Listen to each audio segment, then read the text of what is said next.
Parang gusto ko na lang lumaho ba? Gusto ko Oo. na wala rin.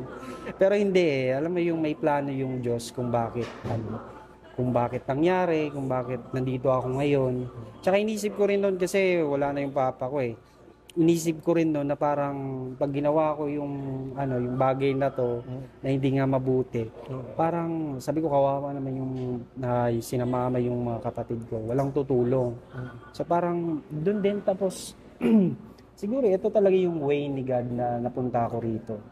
Minsan kasi talaga may mga alam mo yun, may mga gusto tayo na hindi binibigay yung Diyos.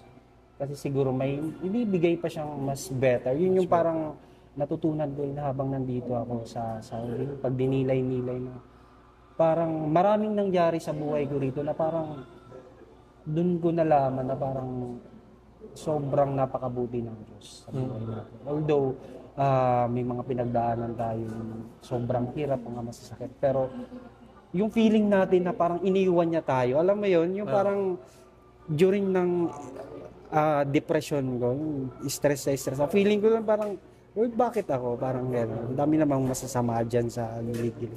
Pero bakit ako parang gano'n? Nakaset na yung mga pangarap doon dati. Pero niya, hindi natupad. Siguro may ibibigay pa siyang mas better. Yun yung parang nilook forward ko. Yung better na yun.